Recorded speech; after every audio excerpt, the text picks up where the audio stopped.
Joining us now for World Brief and the review of some of the headlines of today's newspapers from around the world is Adefemi Akinsanya.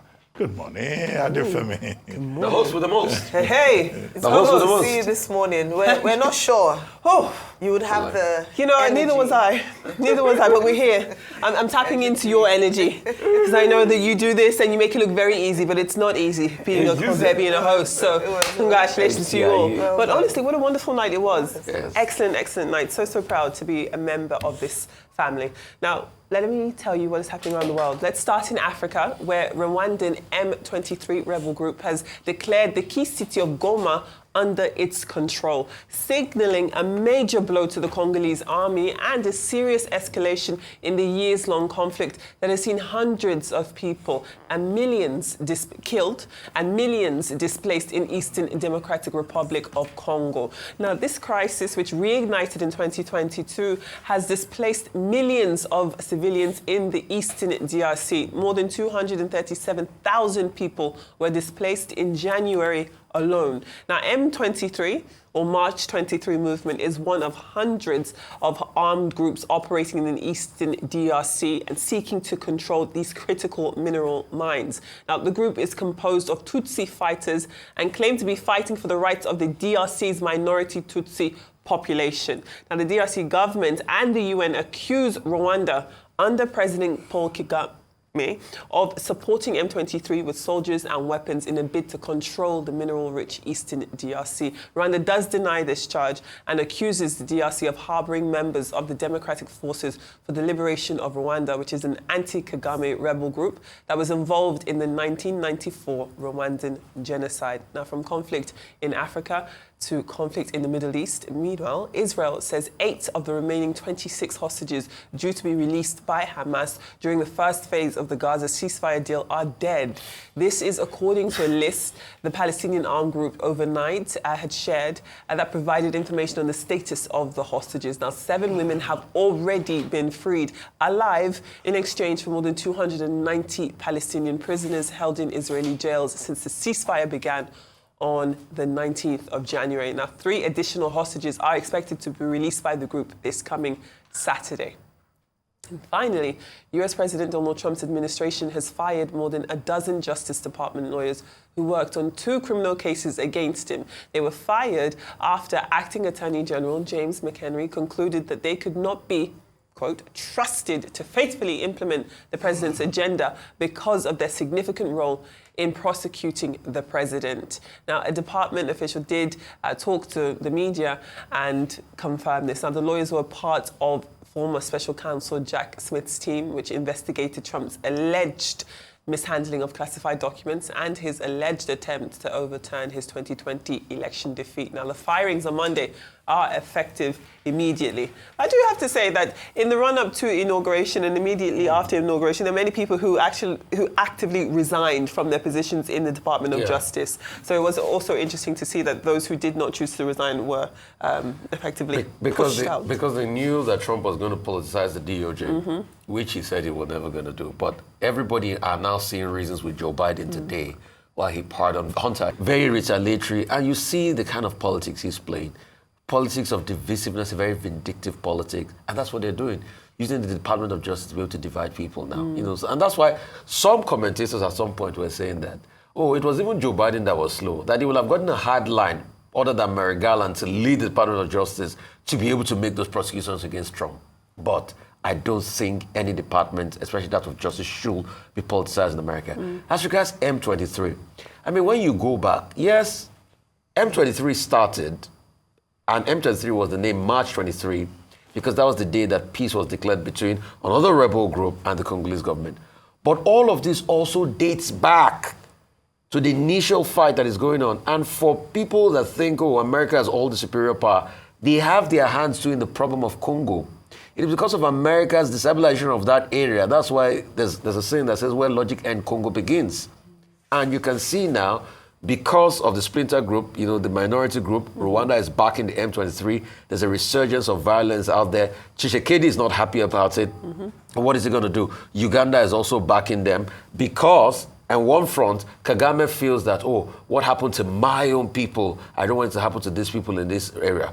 But there's another slant to the conversation that Kagame is also farming all the mineral resource in there.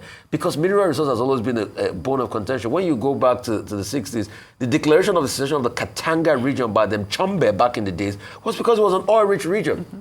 So with all the oil resource Congo has got, the people cannot benefit from it. And that's why you're seeing all of this shenanigan happening still in Congo. So everybody shares in the blame. It didn't start today. We just hope they can bring peace at some point. Absolutely. All right, yeah, talking about them, I think very instructive is how they started, just like you mentioned, Rufai.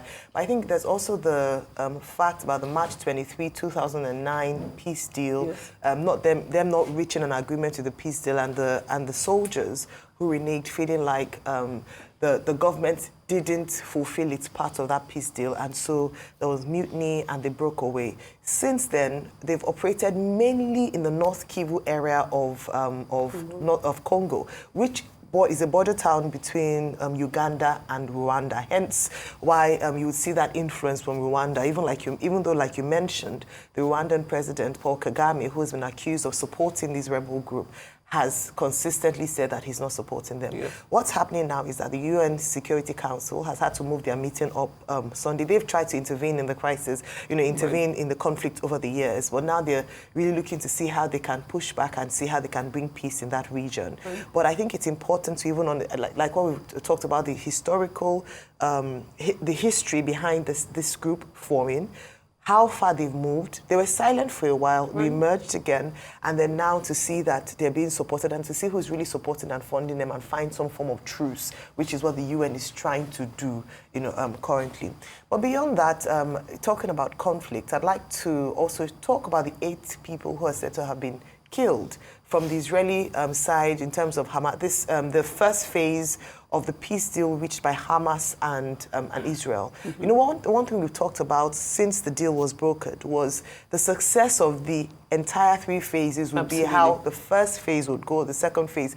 So far, the fragile peace deal seems to be working. There have been exchange of hostages, where you hear the stories of or the plight of what the hostages went through. Right. Some were in tunnels, some were badly treated, some who were in Hamas hold were said to have been in tunnels and only started getting better treatment when the deal was released a few days before they got released. It's the anxiety for their family members as well, not knowing, okay, who is alive, who is dead, who's been killed, who's still there. So far, so good, and I'm glad to see that the first phase is working. But speaking to a number of Palestinians, what they're looking forward to is let the 3 phases happen. Conflict has happened. Over 45,000 people have been killed in Palestine. Let there be peace and let there be a rebuilding, coming back to some form of a semblance of normalcy. So the next set of hostages who will be exchanged, let's hope that is also successful so that we then move on to the second phase and then the third phase, which is the rebuilding of Palestine.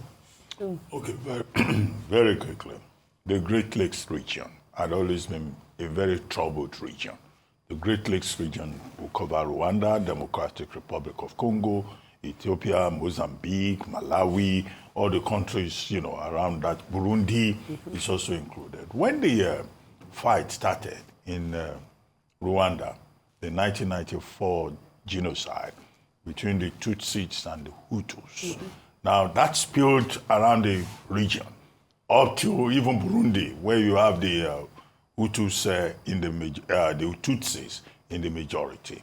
Now, first there's that conflict, and that is why we keep saying that war is a very bad thing, because you never know the end of it. Absolutely. Now, one of the things that the Rwanda government is saying, that some of the people who led the rebellion, the fight, the killings in Rwanda in 1994, fled into the Eastern Democratic Republic of Eastern part of the DRC. Yes. And that the DRC government, is encouraging them to try to topple the government in Rwanda. So Rwanda's Kagame is not saying he's not supporting the M3 movement. He says, you want to remove me from government, I too would disturb you. That's one. The second part of it is about resource war. It's always about resource wars. eastern eastern part of the DRC is very rich in cobalt, in tantalum, and other mineral resources. And this is a battle. And this M23 movement, they've been in control of that area, Kivu area, Goma in particular. The latest is that they advanced on Sunday and took over the better part of the city of Goma and started patrolling, and that brought them into conflict with the military. So that conflict has been there for a very long time. They've not been able to resolve it. It has an ethnic foundation. It has a resource, cost foundation.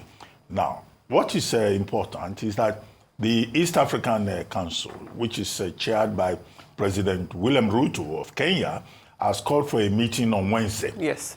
And he's saying, the president of the DRC and the president of Rwanda would attend that meeting. We hope that the international community will also take an interest, in this crisis that is building up in that part of Eastern and Central Africa, so that we don't have a repeat of the memory of the genocide that we had in the 90s. We do not want that. Now, as for Trump, when he was campaigning, he made it very clear that within seconds of his assumption of office, he will fire those people probing him in the Department of Justice, because he said that the Democrats were weaponizing the Department of Justice against him. Now, Jack Smith, the special prosecutor, didn't wait till Trump got into office. He resigned. Others in the department stayed. 12 of them were fired with immediate effect yesterday. The question that raises is that, is this democratic? Prosecutors are assigned cases, and they have a duty to do it. In this case, 2 cases. Alleged mishandling of classified documents. Correct. 2, alleged attempt to frustrate the 2020 election.